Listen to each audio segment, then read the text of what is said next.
غلامی نہیں ہونی چاہیے، بلکہ تمہارا مقصد اور منصب لنخرج العباد من عبادت العباد الى عبادت رب العباد، یعنی لوگوں کو لوگوں کی بندگی سے نکال کر اکیلے وحدہ لا شریک لہ رب کے سامنے لانا تمہارا مقصد اور منصب ہونا چاہیے۔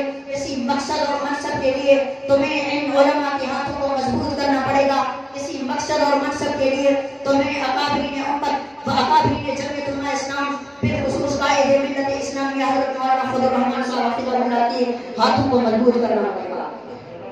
جب میرے یہ علماء سیاست کی بات کرتے ہیں تو بہت سارے لوگ میرے علماء پر تنقید کرتے ہیں، بہت سارے لوگ میرے علماء سے اعتراضات کرتے ہیں، بہت سارے لوگ میرے علماء سے سوال کرتے ہیں کہ ان علماء کا سیاست سے کیا تعلق، ان علماء کا سیاست سے کیا لینا دینا، کہتے ہیں علماء مسجد میں پڑھائیں، میں پڑھنے اور پڑھانے کا انکاری نہیں، کہتے ہیں علماء مسجد میں درس و تدریس کروائیں، میں درس و تدریس کا انکاری نہیں، چونکہ میرے نبی نے فرمایا طلب العلم فریضۃ علی کل مسلم، علم کا فرض، علم کا حصول تمام مسلمان مرد اور عورتوں پر فرض ہے۔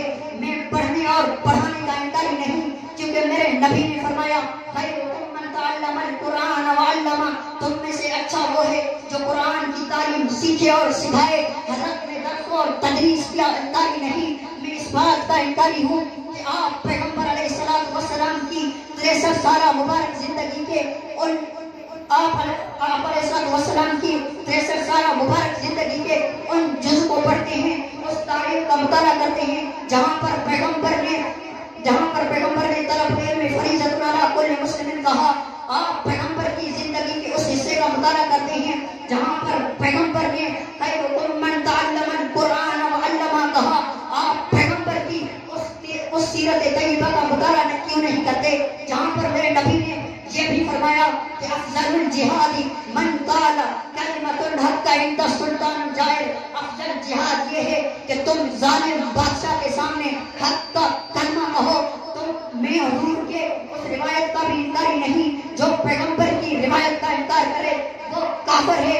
علماء اہل سنت والجماعت حنفی دیوبندی کا مسلک ہے کہ جو خدا کے فرمان کو جھوٹا کہے تو وہ بھی کافر ہے، جو مصطفیٰ کے فرمان کو جھوٹا کہے وہ بھی کافر ہے۔ میں نہیں کہہ رہا، رب کہہ رہے ہیں وما ينطق عن الهوى ان هو الا وحی یوحی۔ دنیا والوں جب میرے نبی کرام کریں یہ گمان نہ کرنا کہ حضور اپنی مرضی سے بول رہے ہیں، بظاہر کلام تو حضور کا ہوتا ہے لیکن فرمان اللہ کے نہیں ہے، میرا ہوتا ہے۔ سبحان اللہ۔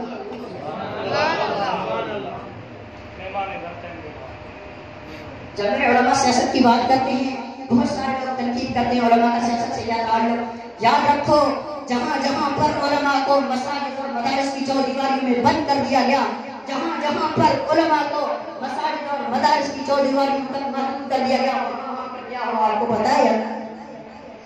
آپ اردن کو اٹھا لیں، آپ قطر کو اٹھا لیں، آپ قسطنطنیہ کو اٹھا لیں، تمام کے تمام مسلم ممالک ہیں لیکن وہاں پر علماء کا سیاست سے کردار چھینا گیا۔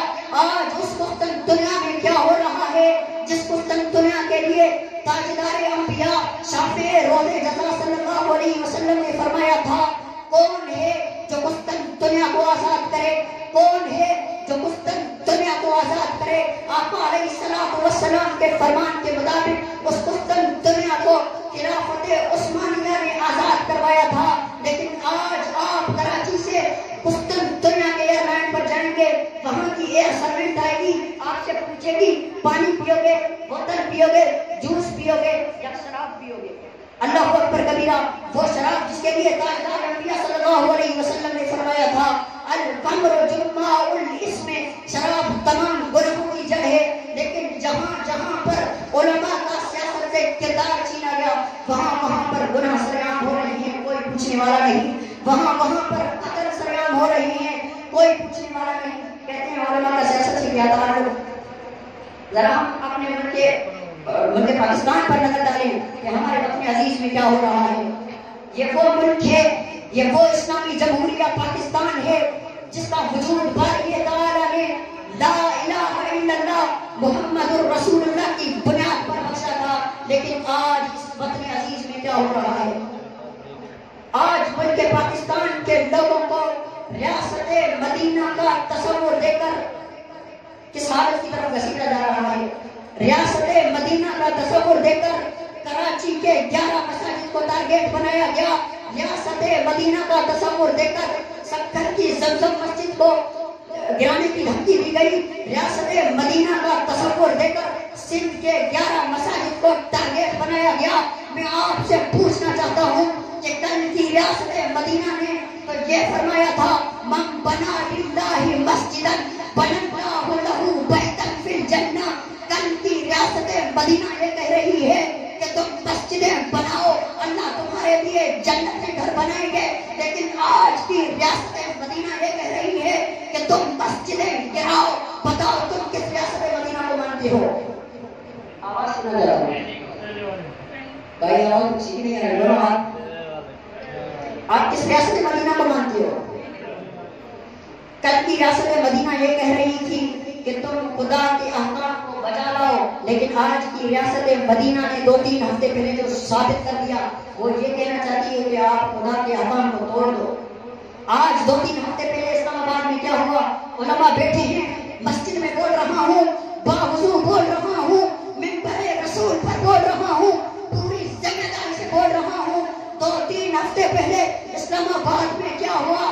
اسلام آباد میں میری ماں اور بہنوں کو ریاست مدینہ کا تصور دے کر, آزادی کا نعرہ دے کر میری ماں اور بہنوں کو سڑکوں پہ لا کر ان کے ہاتھوں میں جو پینا فلیکس دیے گئے تھے وہ ذکر کرنے کے قابل ہیں.